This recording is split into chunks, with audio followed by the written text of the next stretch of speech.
अब्बू की बीमारी की वजह से हमने बेच दिया था। मेरी बेटी ही और मेरा बेटा है। बस मैं बाइक चलाती थी, लेकिन मुश्किलात तो मुझे बहुत हुई हैं। फिर मैं सवारियाँ उठाती थी, अब्बू मेरे साथ बैठते थे। अच्छे लोग ही थे कि वो कहते थे बेटा आप साइड पर हो, हम खुद आपको व्हील वगैरह लगा कर दे रहे हैं। अब्बू का इंतकाल 3-4 महीने बाद हो गया था। का बिलावल भुट्टो साहब ने हुक्म दिया तो सिंध हुकूमत ने जब बोला कि बच्ची को घर बना कर दो, मेरे साथ सिंध हुकूमत खड़ी हुई थी, साथ मेरे बिलावल भुट्टो साहब का, आसिफ अली जरदारी साहब का। मंथली आपको 25,000 सैलरी आपको देंगे।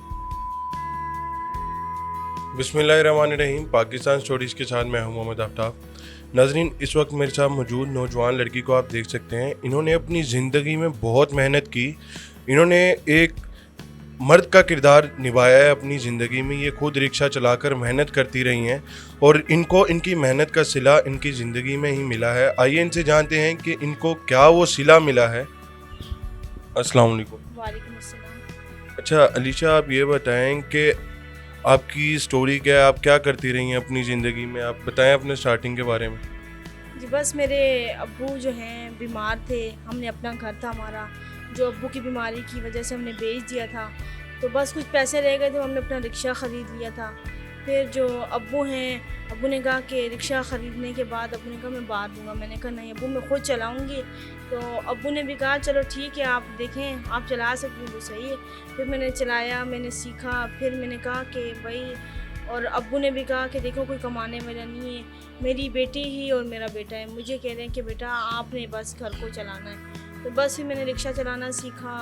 फिर मैं सवारियाँ उठाती थी, अब्बू मेरे साथ बैठते थे। अच्छा, जब आप सवारियाँ उठाती थी, आप मतलब रिक्शा चलाना सीख गई थी, आपको रिक्शा चलाना सिखाया किसने था? बस मैं बाइक चलाती थी, तो बिनोई वगैरह आ जाती थी तो उनसे मैं बाइक लेके चलाती थी। तो उसके बाद जो है अब्बू ने कहा कि भाई आप चला सकती हैं। तो अब्बू ने फिर रिक्शा लिया। रिक्शे में फिर मैं थोड़ा बहुत सीखी हूँ। उसके बाद फिर मैं रोडों पर मतलब चलाना लग गई थी। अच्छा, आपने रिक्शा जो है कराची के रोडों पर चलाना ही शुरू किया था? जी बिल्कुल, मैं बड़े बड़े मतलब ये शारा फैसल सारा कहीं सवारी वगैरह लेकर जाती थी। हर जगह सिराब गोट हो गया, सदर हो गया, हर जगह मैं जाती थी। आपके रिक्शे चलाने के दौरानिया में आपके वाली साहब का इंतकाल कितने अरसे बाद हुआ था? अब्बू का इंतकाल 3-4 महीने बाद हो गया था। तो बस फिर मैं अकेली चलाती थी। अकेली मतलब सुबह ये 9 बजे निकल जाती थी, फिर शाम तक मैं मगरिब से पहले पहले तक चलाती थी। अच्छा, तो आप जब रिक्शा चलाने लग गई थी वाली साहब के बगैर, जब आपने रिक्शा चलाना शुरू कर दिया, तो आपने माशरे में कौन कौन सी ऐसी चीज़ें देखी जिसको देखकर आपको बहुत मुश्किलात का सामना करना पड़ा? देखिए मुश्किलात तो मुझे बहुत हुई हैं। मतलब रिक्शा कहीं ख़राब हो जाता था या ट्रैफिक में कोई रुक जाता था तो मेरे साथ लोग मदद करते थे। तो मुझे कहीं टायर वगैरह पंचर हो जाए तो अच्छे लोग ही थे कि वो कहते थे बेटा आप साइड पर हो, हम खुद आपको व्हील वगैरह लगा कर दे रहे हैं। या कहीं ख़राब हो जाए तो ट्रैफिक पुलिस वाले भी मदद कर देते थे मेरी। अच्छा, इसी दौरान कभी ऐसे हुआ है किसी कस्टमर ने आपसे बदतमीज़ी वगैरह की हो रिक्शा चलाने के दौरान? जी बदतमीज़ी में जेंट्स वैसे बिठाती नहीं थी, क्योंकि लेडीज़ ही मेरे साथ बैठती थी। फैमिली के साथ थे मर्द, तो उन फैमिली के साथ मैं बिठाती थी।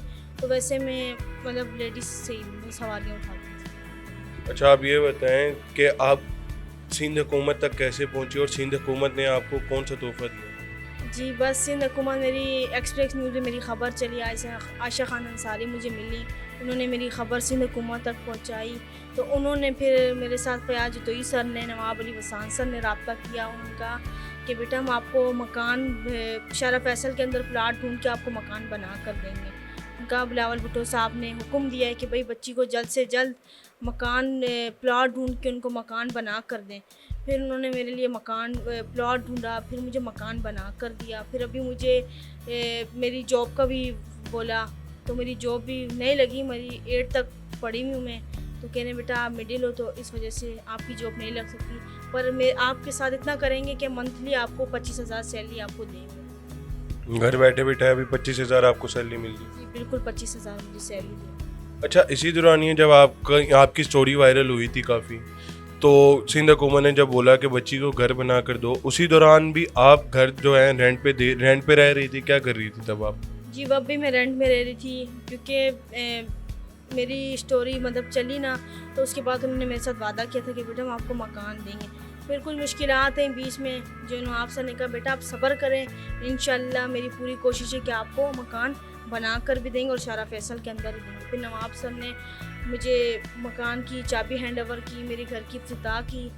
तो मेरे साथ बस नवाब अली वसान सर बहुत अच्छे थे, जो मेरा इतना मेरे साथ कर दिया।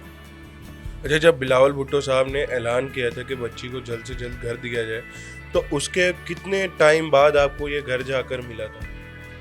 उसके मतलब 8 महीने बाद मुझे मकान की चाबी हैंड ओवर की थी, क्योंकि नवाब सर ने भी कहा था बेटा कोई मुश्किलात हैं जिनकी वजह से आपके काम में थोड़ी देर लग रही है, पर फिर भी नवाब सर ने मुझे उन्होंने अपनी तरफ से जल्द करने की कोशिश की, पर कोई मुश्किलात थी जिनकी वजह से इतना लेट हुआ मकान का। अच्छा, आप ये बताएं लीशा कि ये जो घर आपको हुकूमत ने दिया है अपनी तरफ से, इसके कागजात जो हैं आपके पास हैं या उनके पास हैं, और ये घर जो है हुकूमत के नाम पे रहेगा या आपके नाम पे होगा?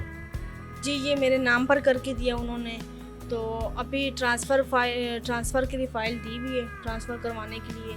तो बस इंशाल्लाह फ़ाइल नवाब सर ने मुझे दिए, तो बस फ़ाइल हमारे पास है, ट्रांसफ़र के लिए फ़ाइल दी। अच्छा, जब ये दौरानिया चला, जब बिलावल साहब ने वादा किया कि आपको घर दिलवाएंगे वो, इस दौरान आपको हुकूमत की तरफ से कौन कौन से मसलों का सामना करना पड़ा था?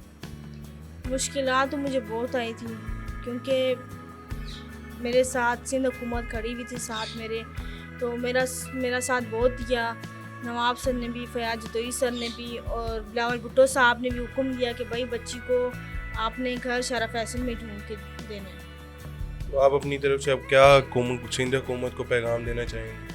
बस मैं उनका दिल से शुक्रिया अदा करना चाहती हूँ, बिलावल भुट्टो साहब का, आसिफ अली जरदारी साहब का और फयाज जतोई सर का, नवाब अली वसान सर का, जिन्होंने मेरे साथ इतनी बड़ी मेरे साथ कंप्रोमाइज़ की और मुझे अपना घर दिया, मुझे सर की छत भी रहने के लिए और मुझे नौकरी भी दी है।